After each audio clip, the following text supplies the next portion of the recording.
Assalamualaikum warahmatullahi wabarakatuh. Nama saya Ahdan Anargi Arisadi. Di sini saya akan memandu jalannya presentasi ini. Hari ini kami akan membahas tentang tugas besar statistika industri yang merupakan hasil kerja keras kami dan kolaborasi tim kami. Presentasi ini akan dibagi menjadi beberapa bagian yang masing-masing akan disampaikan oleh anggota kelompok kami. Yang pertama ada saya sendiri Ahdan Anargia, yang kedua ada Enrico Steven Ernest, yang ketiga ada Nadia Kalista, yang keempat ada Arvia Martina, dan yang terakhir ada Muhammad Faril. Pendahuluan, saat ini penggunaan media sosial telah menjadi bagian tidak terpisahkan dari kehidupan sehari-hari. Media sosial tidak hanya memberikan kemudahan dalam komunikasi dan berbagi informasi, tetapi juga mengaruhi berbagai aspek kehidupan, termasuk fokus dan produktivitas seseorang. Namun, tingginya intensitas penggunaan media sosial juga menimbulkan dampak negatif seperti distraksi yang signifikan pada saat seseorang sedang bekerja atau belajar. Dalam era digital ini, memahami hubungan antar pengguna media sosial dan dampaknya pada fokus menjadi sangat relevan. Penelitian ini bertujuan untuk mengeksplorasi sejauh mana penggunaan media sosial mempengaruhi tingkat distraksi individu dalam aktivitas yang memerlukan konsentrasi tinggi. Dengan hasil penelitian ini, diharapkan dapat memberikan wawasan yang bermanfaat bagi masyarakat untuk memanfaatkan media sosial secara lebih bijak. Selanjutnya ada tujuan penelitian. Yang pertama, menganalisis pengaruh penggunaan media sosial terhadap tingkat distraksi yang dirasakan oleh individu saat sedang sibuk. Yang kedua, menentukan apakah frekuensi penggunaan media sosial berkaitan dengan tingkat distraksi yang dialami individu ketika mereka sedang fokus pada aktivitas tertentu. Penelitian ini diharapkan dapat memberikan kontribusi dalam memahami hubungan antara media sosial dan mental health, khususnya dalam konteks fokus dan interaksi yang relevan dengan era digital saat ini. Selanjutnya ada rumusan masalah. Yang pertama, apakah penggunaan media sosial memiliki hubungan dengan tingkat distraksi yang dirasakan oleh individu saat sedang sibuk? Lalu, seberapa besar pengaruh media sosial terhadap kemampuan individu dalam menyelesaikan tugas-tugas yang memerlukan konsentrasi tinggi? Hipotesa. Yang pertama, hipotesis alternatif atau H1. Yang pertama, penggunaan media sosial memiliki pengaruh signifikan terhadap tingkat distraksi yang dirasakan oleh individu saat sedang sibuk. Yang kedua, semakin sering seseorang menggunakan media sosial, maka semakin tinggi tingkat distraksi yang mereka alami ketika sedang sibuk. Hipotesis 0 atau H0. Penggunaan media sosial tetap memiliki pengaruh signifikan terhadap tingkat distraksi yang dirasakan oleh individu saat sedang sibuk. Yang kedua, tidak ada hubungan antara frekuensi penggunaan media sosial dan tingkat distraksi yang dirasakan. Hipotesis ini akan diuji menggunakan data variabel, apakah kalian pakai sosial media, dan seberapa terdistraksi oleh sosial media ketika sedang sibuk. Analisis statistik akan dilakukan untuk menentukan apakah terdapat hubungan yang signifikan antara kedua variabel tersebut. Hasil analisa. Untuk gambar yang pertama adalah hasil analisis deskriptif menunjukkan bahwa mayoritas responden adalah pengguna aktif media sosial. Temuan ini mengonfirmasi bahwa penggunaan media sosial merupakan aktivitas umum dalam sampel penelitian, sekaligus menjawab perumusan masalah pertama tentang tingkat penggunaan media sosial oleh individu. Gambar kedua, tingkat distraksi responden rata-rata berada pada level sedang hingga tinggi, dengan nilai rata-rata 3,45 dan modus 4, yang menunjukkan gangguan konsentrasi cukup signifikan menggunakan media sosial. Variasi tingkat distraksi di antara responden terlihat dari standar deviasi, mendukung hipotesis bahwa penggunaan media sosial berkontribusi dalam peningkatan distraksi individu. Untuk gambar yang ketiga, hasil uji normalitas menunjukkan bahwa distribusi data mendekati normal, dengan variasi kenaikan pada setiap persentil tanpa pola ekstrim atau penyimpangan signifikan. Oleh karena itu, data dapat dianggap normal dan analisis lanjut menggunakan uji parametrik bisa dilakukan sesuai dengan rencana penelitian.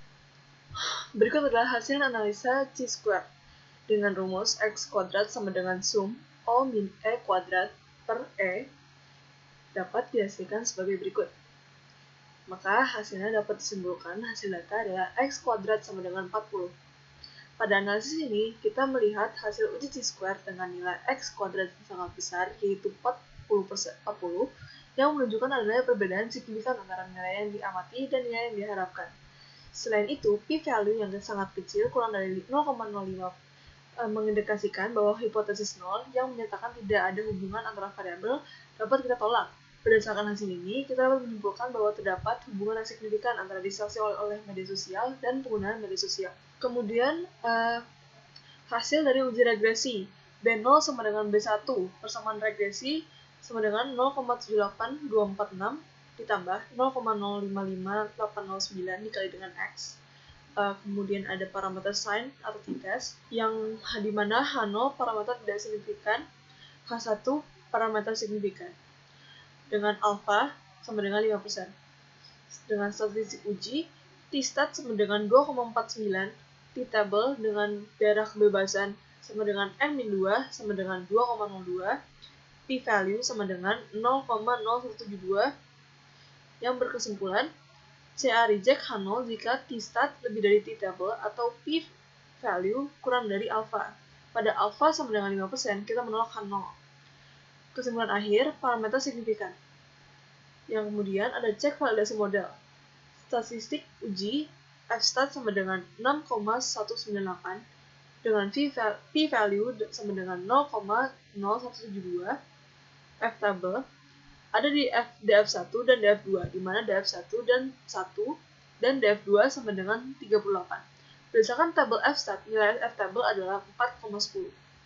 Kesimpulannya, CA reject H0 jika f-stat lebih dari f-table atau f-sign kurang dari alpha. Pada alpha sama dengan 5%, kita menolak H0. Kesimpulan akhir, model valid.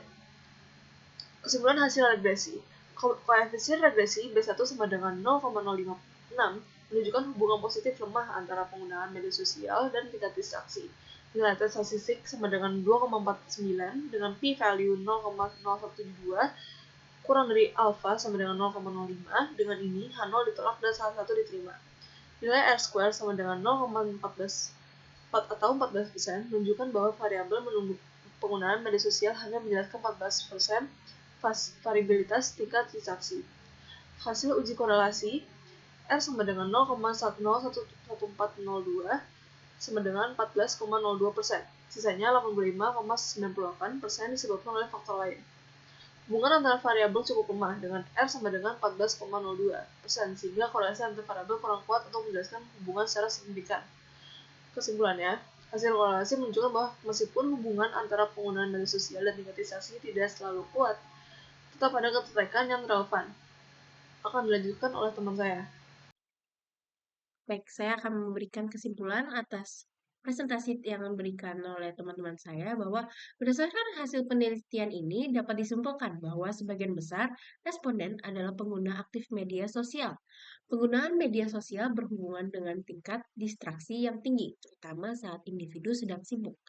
Analisis regresi dan chi-squared menunjukkan adanya hubungan signifikan antara penggunaan media sosial dan tingkat distraksi. Meskipun hubungan ini tergolong lemah, hasil uji normalitas juga memungkinkan penggunaan uji parametrik yang mengonfirmasi adanya pengaruh media sosial terhadap distraksi. Baik, sekian presentasi yang bisa diberikan oleh rekan-rekan saya dan saya. Bila ada kekurangan atau yang salah, mohon dimaafkan.